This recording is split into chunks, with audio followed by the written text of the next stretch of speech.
When you ask me how to save settings for a particular stitch, there's actually a couple ways to do it on the Husqvarna Viking Designer Epic 3. Hi, I'm Sarah from sewingmastery.com, and we've been doing free video tutorials on this beautiful machine to help you master every corner of the functions and stitches and what you can do with them. We also have online courses for you to check out in the description below. So if you want to master everything to its fullest, those courses will be a wonderful addition to learning this machine inside and out. So you do notice that you have a save function down in this corner. We also have a folder, which when you save stitches, they will go into. And we also have one more thing that we can find, and I'm going to touch and hold on the straight stitch. And we're going to talk about save as default stitch, what this actually means, and how to actually use it to your benefit. So a couple things just to note. When you pick a stitch, a lot of times the default settings are not maybe what you use them all the time. So having the ability to kind of override these settings so you don't have to keep always bringing it up and then remembering, oh yeah, this stitch I use at 2.0, not 2.5, or maybe my zigzag, it always comes up at, say, a wider setting of 3, but I always use it at 2 millimeters, and I lengthen it. All these little tweaks that you want to do to a stitch, there's a way to save them. And you could save multiple versions of the same stitch. So let's just say we have made this zigzag perfect. We've dialed it in. We like it with the thread thickness that we're working with, but we know we're going to use it tomorrow and the next day. The easiest thing to do, instead of writing it on a sticky note, is to touch the save feature.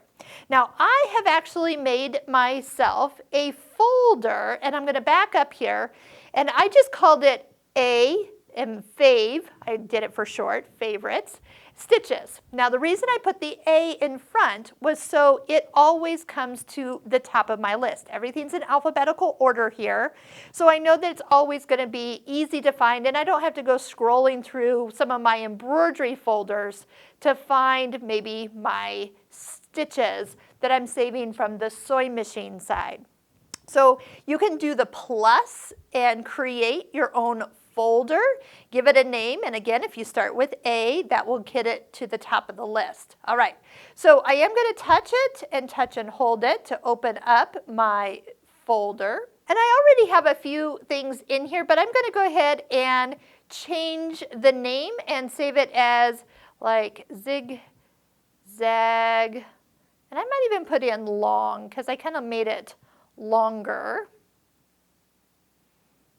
And click Save. Okay, so that's one stitch. Another stitch that I like to use is from my applique stitch area. I usually use stitch number 2. I like to move it over so the straight line is actually lined up with the little mark on the back side of the open toe foot. That's easy to follow there. That's just my findings. And I can come over here, I can change the width, which usually I change it just a little bit wider and also a little longer. I tend to do these numbers the same, and then I'll switch over with this little toggle, and now I can move the needle position.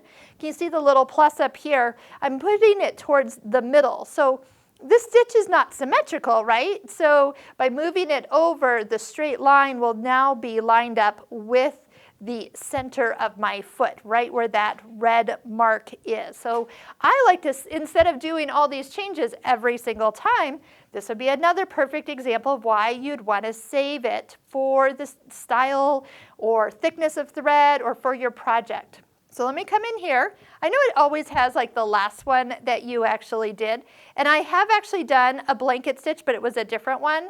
So I'm going to do blanket for applique, and then save. Okay, so the nice thing is let's say there's, say, 3 or 4 stitches you're using within the project. You can go in and make a folder, and when you go into the folder, let's go see where we've saved them, the folder here, And if you haven't found the stitches showing up yet, you're going to touch and hold on the folder. It will probably be your first one. Touch and hold, and up come all the pictures. Now, if your pictures are not showing and only words are showing, you can toggle between these two icons. And it really didn't matter what I named them, because at a quick glance, I'll know that this was my first blanket stitch, this was my second one, it's a little bigger. I made a straight stitch, and then there was that first one that you and I made, the zigzag that was longer. So at a touch and hold, it pulls up the stitch exactly the way we saved it. Okay, let's say we're working through our project. We want to open up that folder again. Look, it brings us right back in there. And now we're ready for a blanket stitch. And now we're ready for the other blanket stitch. See how they're right there? Now, when you're done with your project, if you are done with the stitch, you can just reach up to the trash can and touch it, and it will ask you, are you sure you want to delete it? And you can say yes. So you can go ahead and you could put a whole bunch of stitches. Another place that I like to use this is, like, I know we've recommended that you do a stitch book. So let's say you're stitching out your stitch book and you just get to a stitch that you absolutely love. Hit that save button, put them in, like, so you don't forget it. It's like putting a little, like, reminder, and it can just go in at a normal setting, and you can start to kind of build, like, my favorite stitches for my stitch book.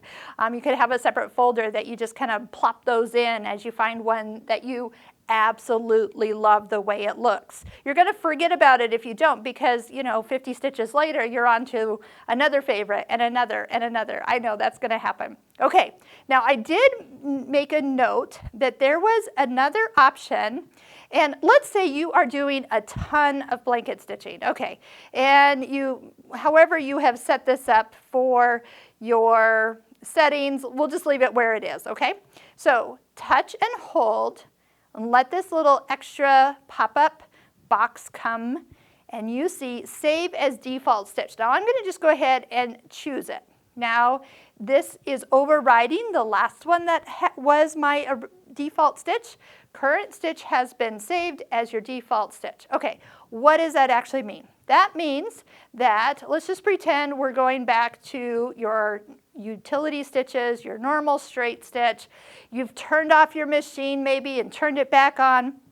When you get to the screen that you are able to, let me just clear this out.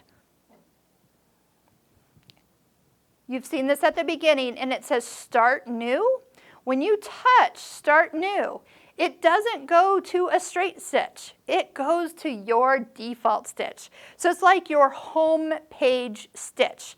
So when you do Start New, that's the one it's going to come up with. Well, let's say we don't want it to come up to that stitch anymore. Let's go ahead and change it. So I'm going to go ahead and change it back to my straight stitch. Touch and hold on the stitch itself. Choose as default stitch. It has overridden the last one. Perfect. Again, if I just pick, let's just pick a zigzag, and we'll pretend we turned the machine off, we turned it back on, we go back into sewing, and we have the option to do Start New, and there we are back at the default stitch for this machine.